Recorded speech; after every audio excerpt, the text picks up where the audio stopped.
সময় যদি হাতে কম থাকে তাহলে আজকের রেসিপিটা সম্পূর্ণ আপনার জন্য। মাত্র একটি ফোড়ন দিয়েই আজকের এই বাঁধাকপির রেসিপি। কোনো রকম বাটাবাটি বা গুঁড়ো মশলা ছাড়াই আজকের এই বাঁধাকপির রেসিপি তৈরি করব। কিভাবে করছি চলুন দেখাই। এখানে আমি একটি ছোট সাইজের বাঁধাকপি নিয়ে নিয়েছি। বাঁধাকপিটা ভালো করে এইভাবে ঝিরিঝিরি করে কেটে নিয়েছি।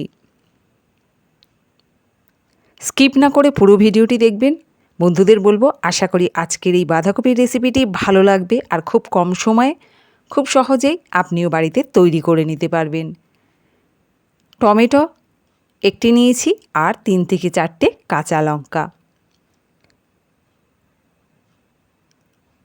গ্যাসে কড়াই বসিয়ে দিয়েছি। কড়াইটা গরম হয়ে যাওয়ার পর আমি এখানে দিয়ে দিচ্ছি সর্ষের তেল। একটি বাঁধাকপি রান্না করতে যতটুকু সর্ষের তেল প্রয়োজন আমি সেই অনুসারে সর্ষের তেল নিয়ে নিচ্ছি।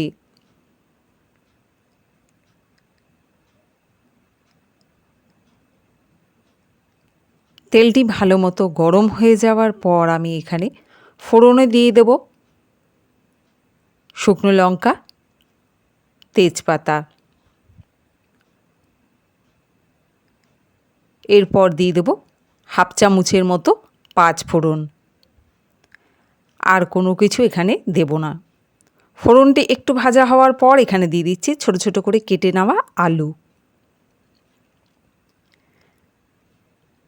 যে যেখান থেকে ভিডিওটি দেখছেন যদি ভালো লেগে থাকে আজকের এই বাঁধাকপি রেসিপি কমেন্ট করে জানাবেন।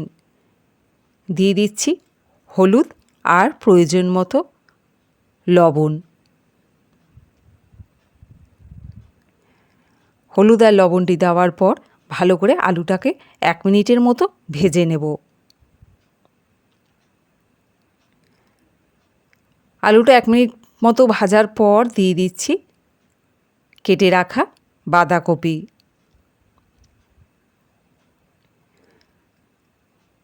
তারই মধ্যে দিয়ে দেব টমেটো আর কাঁচা লঙ্কা। এখানে আমি কোনো বাটা মশলা বা গুঁড়ো মশলা আর কিছুই ব্যবহার করব না।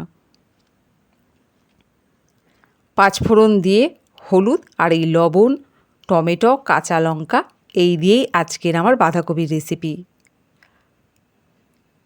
একবার এই রেসিপিটি বাড়িতে অবশ্যই বানিয়ে দেখবেন। সম্পূর্ণ নিরামিষ, খেতেও দারুণ।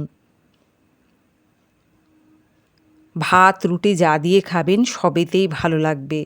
সকালে জলখাবারেও তৈরি করে নিতে পারেন। এখানে আমি আরও কিছুটা স্বাদমতো লবণ আর প্রয়োজন মতো হলুদ দিয়ে নিচ্ছি। ঝাল আর লবণটি বুঝেই দেবেন, যে যেমন খাবে সেই অনুসরণ করে দিতে হবে। বাঁধাকপিটিকে এবার ভালো করে কষিয়ে নেব। দেখুন কষাতে কষাতে কি সুন্দর একটু জল বেরিয়েছে। এই জলটা যতক্ষণ না টানছে ততক্ষণ আমি এভাবে নাড়াতে থাকব।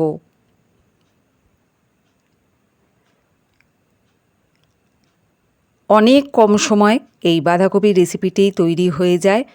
রাতের ডিনারে বা সকালের জলখাবারে রুটি পরোটার সাথেও করে নিতে পারেন।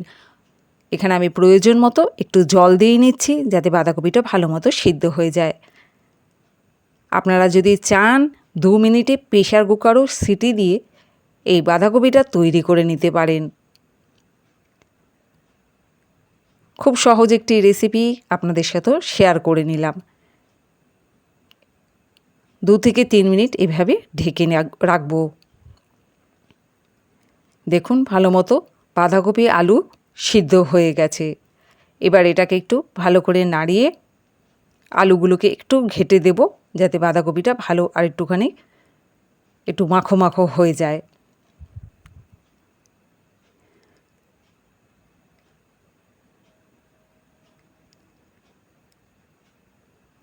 এইভাবে একটু আলুগুলোকে ভেঙে দিলে মাখো মাখো হয়ে যাবে। তার মধ্যে দিয়ে দিচ্ছি এখানে ধনিয়া পাতা। এবারে আমি প্লেটে এটা নামিয়ে নিচ্ছি।